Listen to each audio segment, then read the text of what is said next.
do's and don'ts of a headgate build.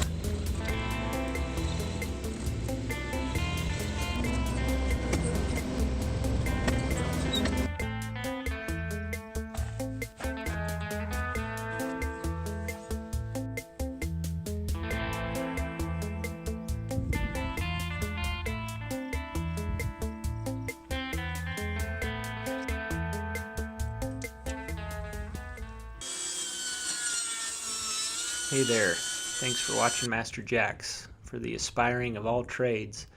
Today in this video I'm building a headgate for a culvert and a ditch that I have for flood irrigating.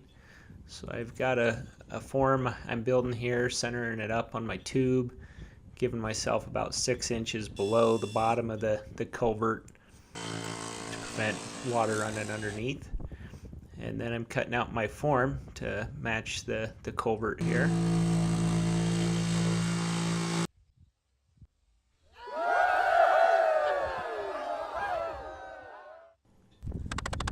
Straightening out, repairing my culvert a little bit. It previously had some brick around it, and that broke up when we removed it to redig the ditch. So again, just building the form, kind of putting it together. This is very simple. I don't care about how pretty it is, how smooth, or a lot of that stuff. Just kind of something that'll hold the concrete around that tunnel while I pour it. Kind of have a little out at the bottom where cement can flow out the sides at the bottom, just for added security and to prevent wash around. And then leveling the tunnel with a little bit of downslope towards the rear to keep it cleaned out. And you want your culvert to be as low in the ditch as you can possibly get it, and that'll help keep your ditch clean and washed out at the bottom. If you place your culvert high, it's going to the ditch will fill up with sediment to the bottom of the tunnel, whereas if you'll lower your culvert as much as you can, you'll keep your ditch washed clean for the most part. So mixing some concrete, throwing it in that form.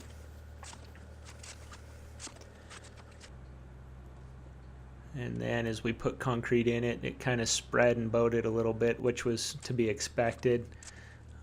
So we just used a clamp to kind of hold it together a little bit at the top.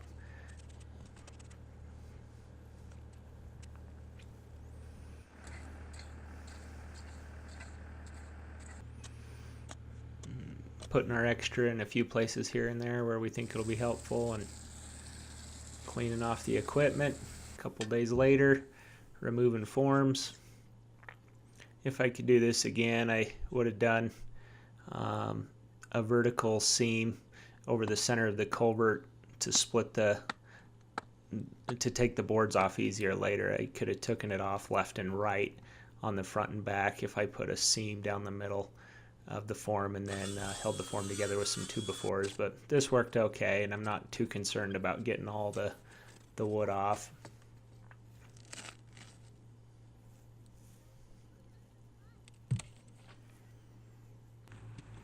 And then I'm going to bury it.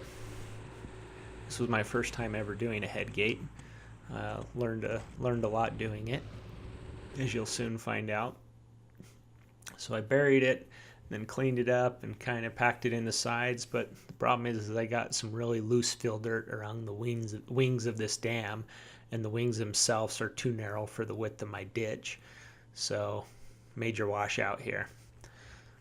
But it looks pretty right now, and I was excited about the cement work more than anything, and but I soon found out that it was kind of meaningless. So went and diverted water down to our ditch and trying it out here.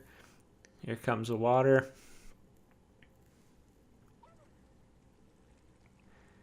And here's my impressive headgate. Water's just flowing right around it. Just took out all that dirt around the edges. So, make an emergency run to the rock garden. Starting to fill in a little bit where that loose gravel just easily washed away, or that loose dirt. So, throwing in some river rock on both sides. The other side ended up washing out as well.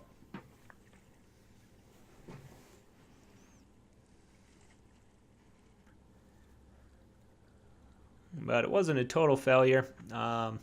It's a good head gate, and just needs some rework with the fill dirt around the edge. So got some gravel from my driveway, got a temporary irrigation dam in from the local farm and ranch store, and then packed it with wet mud after I had that rock and gravel, and now it's looking a lot better a few days later after it dried up.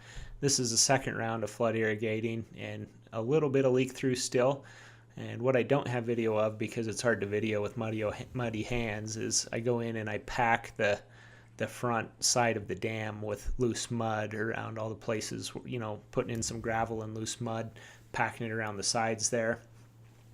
And then after that second flooding, I still had a little hole here where water was escaping through, so I fill that up with gravel and rocks, and then when I turned water down the ditch again, I hard packed that with kind of wet clay mud stuff that my soil is, and ended up working out good. So it was a learning process, a lot of fun, and that's what this channel is all about, is not being afraid to do something you think you can do yourself. And ended up building a good head gate that helped a lot. It sped up the flooding in our yard. Water's coming through the right place now instead of the sides, getting a little bit of spill through from the gate itself, which was just a little bit open actually. I closed that later and didn't get as much through, but still had a little bit. Anyway, the yard's flooding nice, and it was a good time building this head gate, and it worked out good in the end. Thanks for watching. I hope you'll like and subscribe.